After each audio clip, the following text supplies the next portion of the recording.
FestiDrag.tv, votre émission de sport motorisé tous les lundis 20h à Télémac et sur la page Facebook de FestiDrag. FestiDrag.tv, c'est un road trip nord-américain de sport motorisé. C'est aussi du stock car, de l'accélération, de la drift, du dirt, de la moto et les plus belles expositions d'auto en Amérique. Tous les lundis 20h à Télémac et sur la page Facebook de FestiDrag. FestiDrag.tv est présenté par Rousseau Metal, Silverwax, Prolon Control et Choix Radio X.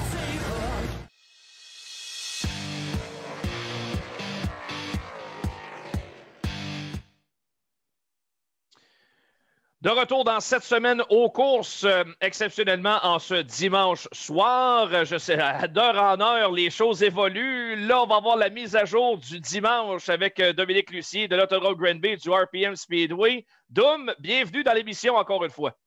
Hey, merci Anthony. À chaque semaine, Doom, on pourrait t'amener ici sur l'émission puis il y aurait des choses à dire. Hein. C'est assez facile. Ouais, ça bouge beaucoup en ce moment. Ça n'est quasi étourdissant. C'est des grosses semaines parce que, bon, on a tous été super excités quand on a eu l'annonce du plan de déconfinement du gouvernement. Je crois que c'est mercredi ou mardi ou mercredi. Puis on est ressorti de là super enthousiaste. Je pense que la vie avec le COVID évolue puis ça s'en va dans la bonne direction. Fait qu'on a tombé, moi et Yann et les autres promoteurs, prend super vite sa planche à dessin pour essayer de concocter quelque chose de possible. Puis je suis quand même chanceux parce que la fin de semaine du 28, qui était la première fin de semaine de la levée du couvre-feu, puis tout ça, le vendredi, naturellement, on avait planifié faire des courses à Granby. Puis le samedi, c'est un samedi qui était dans les dates du RPM Speedway. Fait qu'on a décidé de se lancer rapidement, d'annoncer qu'on s'en retournait aux courses avec ce que le gouvernement avait annoncé pour le 28-29. C'est une grosse commande parce qu'il n'y a pas de cachette. Je ne sais pas qu'on avait procrastiné, mais on avait vraiment planifié d'être prêt pour la fin juin. Fait qu'on avait beaucoup de choses à travailler, à faire au niveau autant des infrastructures que de la logistique d'événements. Puis on se disait, bon, mais OK, il nous reste encore 5 semaines. Fait qu'on a du temps devant nous. Puis avec l'annonce, ben là, de 5 semaines, on est tombé à 1 semaine et 2 jours. Fait que disons que la liste est longue, puis les journées de travail, je suis chanceux, j'ai vraiment une super équipe. Les gars travaillent très fort actuellement, surtout là, au niveau de l'estrade à Granby, puis des infrastructures. Charlot, puis moi, au niveau de la logistique du bureau, avec José Poisson, puis Sylvie Hébert, puis tout ça. Fait que ça va de bon train, mais c'est une situation qui est super stressante. Parce que le lendemain, là, il y a eu des clarifications au niveau des décrets, puis des petites normes, puis plus de précision. Puis là, ben, ça a créé un petit peu d'incertitude là, dans le cas des courses. Est-ce qu'on va être capable de partir ça finalement le 28? Je crois encore en nos chances. Je crois encore qu'on a les possibilités sont grandes, mais il y a quand même une petite zone grise. Là. La zone grise, elle est où exactement actuellement, Dominique? Je sais que tu as eu des discussions avec la santé publique de l'Estrie cette semaine. Vous étiez un petit peu dans le même bateau que le promoteur des courses d'accélération à Saint-Élie, Darford, soit Simon Oman, ce qu'on a bien connu là, à l'époque sur un motocross, mais il est maintenant promoteur à Saint-Élie. Vous étiez ensemble sur la même conférence téléphonique. Quels ont été justement les tenants et aboutissants de cette rencontre-là cette semaine? Ben, j'ai été surpris parce qu'un des plus grands défis, puis tu sais, je l'ai dit à plusieurs reprises, c'est la capacité d'avoir du monde au bout du téléphone ou qui nous répondent à nos questions au niveau de la santé publique. Je ne doute pas qu'ils sont tous très occupés, sauf que tu sais, on est un petit peu tout le temps dans le néant avec ce qui se passe avec notre industrie, puis tu sais, on a peu de réponses. Puis on a dans le fond le plan de déconfinement, quand ça a été annoncé, peu de temps après, on annonçait qu'on retournait aux courses. Autant Simon à Saint-Élie que moi, que plusieurs autres promoteurs. Puis le lendemain matin, dans le fond, on a eu un courriel de la santé publique qui nous a invités dans le même courriel, moi et Simon, à une rencontre justement en Zoom avec un médecin de la santé publique puis deux autres personnes là, qui s'occupent plus d'encadrer la logistique, la réglementation puis tout ça. Qui avait lieu le lendemain matin à 9h30. Fait que, bon, bonne nouvelle, on a quelqu'un qui parlait. Bon, puis là, le lendemain, moi, lisant le décret, bon, dans le fond, c'est l'événementiel qui peut repartir le 28 avec un maximum de 2500 personnes par zone de 250 personnes. Il y a un paquet de contraintes au niveau là, de séparer ces gens-là du service de restauration, des toilettes, etc. Mais je l'ai lu et relu et re-relu, puis je trouve vraiment qu'on cadre là-dedans. Puis le lendemain, ça a été le premier 15 minutes avec la santé publique, ça a été de déterminer si ce qu'on faisait, c'était de l'événementiel, puis si on cadrait là-dedans. Puis je crois malheureusement que la santé publique ne connaisse pas beaucoup de notre industrie de course sur terre battue ou de courses, là, avec que ce soit les ovales similaires à nous autres comme Martin-Roy, Vallée-Jonction, puis tout ça. Fait que le premier 15 minutes a été un débat là-dessus. On a eu des comparaisons avec le Centre Bell en disant, bon, justement, on a un petit peu le même plan d'affaires où est-ce que les gens payent un billet d'entrée. C'est pas tous les gens qui sont vraiment attachés à une équipe. L'intérêt de venir voir ce spectacle-là est beaucoup plus grand que juste la famille. C'est pas juste du sport, c'est du divertissement. Fait qu'il y a de la musique, il y a des animateurs, il y a des analystes, il y a des reprises vidéo.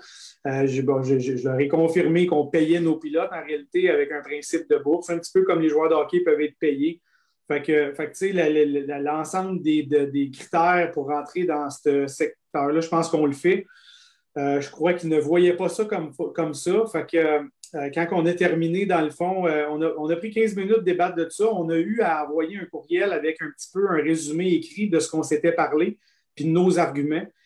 Ils ne nous ont pas dit « vous ne pouvez pas ». Ils ne nous ont pas redit « vous pouvez non plus », mais dans ma perspective, le décret le dit. Fait que on a décidé de dire, OK, on se lance. Il y a une petite zone de risque, mais en même temps, ce qu'on fait, il faut le faire. Puis surtout, ce que je ne voulais pas qu'il arrive, c'est que finalement, on ait une confirmation, exemple, mercredi ou jeudi de cette semaine, puis qu'on n'ait pas annoncé de course, que les pilotes ne soient pas prêts, que les spectateurs se soient planifiés d'autres choses. Fait que je me suis dit, bon, mais OK, les probabilités sont grandes à l'effet qu'on soit capable d'aller aux courses. Fait qu'on va se préparer, on va l'annoncer, puis on vivra avec peut-être le 20 de risque de se faire tourner de bord, puis d'avoir à attendre au 25 juin. Puis le 25 juin, c'est un week-end qui est aussi un week-end où est-ce que le samedi est dans la cédule de Saint-Marcel. Fait que ça sera seulement de reporter tout ça. Puis les gens pourront venir à ce même week-end-là, au 25 juin. Mais tu sais, je me focus pas là-dessus. Là, pour l'instant, il nous reste encore 5 pleines journées de préparation pour être capable de présenter des courses en fin de semaine. Puis j'ai vraiment à cœur que ça arrive. On va mettre tous les efforts autant avec la santé publique qu'au niveau de nos infrastructures puis notre organisation d'événements pour être prête pour vendredi. Dominique, tantôt, la santé publique sont sûrement débordés. Vous avez eu votre audience, parfait.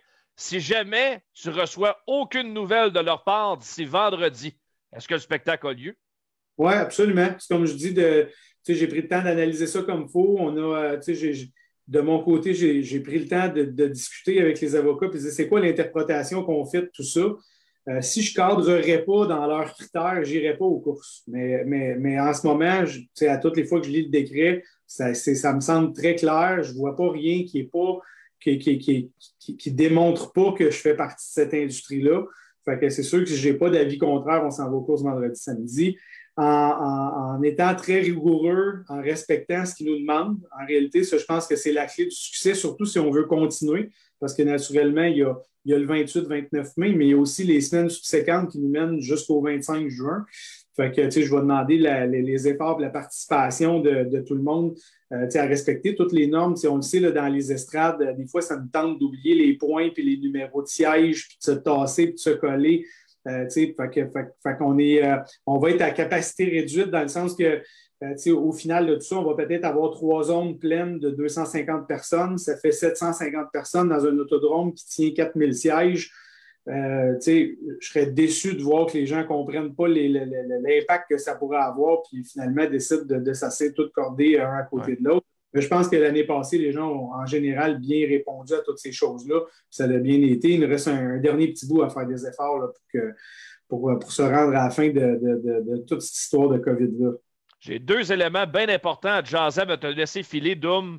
D'abord, il y a eu des pratiques qui ont eu lieu sur votre circuit depuis le début de la saison. Et sur plusieurs images, on voyait les gradins complètement dénudés de bois.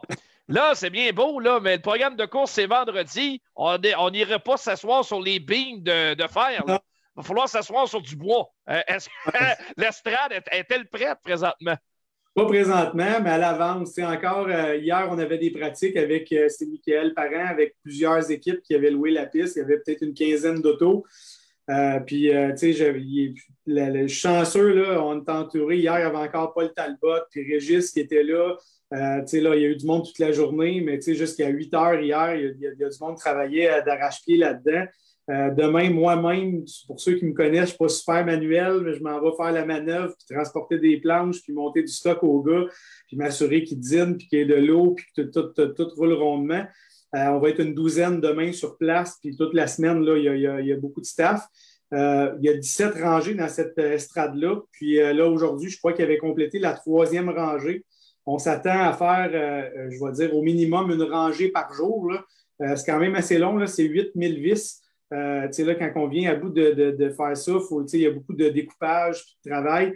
Je ne pense pas qu'on se soit rendu en haut. D'après moi, là, la Grande Estrade elle a une capacité d'à peu près 2000 personnes. Si on vient à passer le cap de la moitié, on va avoir à peu près 1000 personnes là, théoriquement qu'on peut asseoir avec les normes du 2 mètres puis tout ça qui va nous amener à notre section de 250 personnes. Si on est rendu plus haut, tant mieux. Puis ça va se compléter la semaine suivante. Mais on va être prêt à avoir une section là-dedans avec, comme la santé publique nous l'a dit, une toilette dédiée puis toute une segmentation de l'espace et des infrastructures qui fait que les gens ne se croiseront pas entre les 3 bulles qu'on a faites. La 2e bulle étant l'estrade de bois, la 3e bulle étant les 2 autres estrades du bout. Fait que c'est ça le plan. Fait que c'est des longues journées. Oui. Oui, puis c'est pas l'année idéale pour faire une estrade, hein? Au prix que le bois, As-tu des bons contacts, Doom? Là? Je sais là, que ça prend toujours des bons contacts, mais là, je pense qu'il n'y a pas vraiment de détour à avoir là-dessus. Ouais, j'ai quand même été chanceux parce que c'est un dossier qu'on travaillait. On a défait l'estrade l'année passée, puis tout ça. Puis Martin Dupré, qui est copropriétaire du groupe des Laferté, en réalité, nous a donné un bon coup de main. Il a réussi à retenir du stock tôt en saison avec, oui, des prix augmentés, mais des prix qui sont quand même qui étaient quand même pas mal moins chers que si j'aurais acheté le bois au moment où est-ce que j'étais pour l'installer. Ça a quand même coûté probablement 30-40 % de plus que l'année passée là, au final de tout ça. C'est tout en bois traité. On n'a pas négligé pour autant parce qu'on se dit, bon, mais on le voit avec l'estrade de bois qui est à côté. Elle a déjà quand même 8 ans, puis on n'a pas commencé à changer de planche dedans. Il y a eu de l'entretien au niveau du traitement de fait, tout ça, mais est encore en super bonne santé. Mais c'est une année de grandes dépenses. Là. Il y avait des hôtes de restaurants changés, le panneau indicateur, la grosse estrade, en plus de la mise en vie du site là, normal là, qui demande son lot d'efforts, puis de réno, puis d'entretien. Fait que c'est une année un petit peu plus épicée là-dedans. Là. Oui, on peut faire fortement comprendre ça. Dernière petite question concernant les inscriptions en vue du programme du double programme en fin de semaine. Paraît-il que ça va bon train là, dans toutes les catégories? Oui, Charles-Olivier m'a fait un résumé un matin. C'est lui qui est à compiler tout ça. On était à 26 modifiés de confirmés, 36 sportsmen, que là, ça va passer le cap des 40. Ça va être un record probablement à l'autodrome. J'avais 15 ou 16 Pro Stock, 23 Sport Compact, plusieurs slingshots. Je n'ai pas le nombre exact des slingshots. Fait que, on va avoir un pit pas mal plein. Super excité de ça, super excité de la réponse. Ça va sûrement être plus que ce que j'avance là comme chiffre parce que c'est pas tout le monde qui est à l'aise des inscriptions sur Internet et tout ça. Fait qu'on va faire le tour des pilotes qui ne se sont pas encore inscrits, mais on va avoir un méchant beau peloton pour commencer la saison. Bon, ben ça, c'est une super bonne nouvelle. Est-ce qu'il y a une date limite d'inscription où les gars peuvent arriver à la porte pour essayer de courser vendredi soir? Non, bien absolument. C'est juste pour nous autres, c'est plus une question de logistique parce que, bon, on a nos habitués qui ont leur place dans les puits. Puis on veut un petit peu préparer cette logistique-là pour faciliter la vie à Uber là, quand les gens vont arriver, de ne pas trop avoir de casse-tête quand on arrive à la pleine capacité des puits. On veut que tout le monde passe des belles soirées, qu'ils soient avec les. On a des équipes de modifiés. Je pense à Régent Plante qui va préparer l'auto de Yannick Ledoux. Ben, c'est des choses qu'il faut préparer, anticiper pour ne pas arriver et qu'il y ait des tonnes de déception. Les débuts d'année sont plus durs parce que souvent, c'est ça, on veut tout placer nos réguliers et être sûr que tout le monde parte du bon pied. C'est un autre dossier qu'il va falloir que le monde ait un petit peu de compréhension là, pour un premier programme qui va être avec les puits pleins comme ça, là, à pleine capacité. Va falloir, c'est ça. Mais oui, on va avoir un gros car count à modifier en Sportsman, là, spécialement. Même en sport compact avec 23, c'est du monde en tabarouette. Oui, vraiment. C'est super le fun. Puis, il annonce super beau. Je sais qu'il y a de bonheur encore, mais les prévisions à long terme sont vraiment encourageantes pour vendredi et pour samedi. Pas trop chaud, juste bien pour aller aux courses pour ouvrir la saison comme du monde. On se croise les doigts, Doom. Je sais que tu as travaillé très, très fort là-dessus au cours des derniers jours. Non, je sais pas. Puis on espère être là en grand nombre vendredi soir.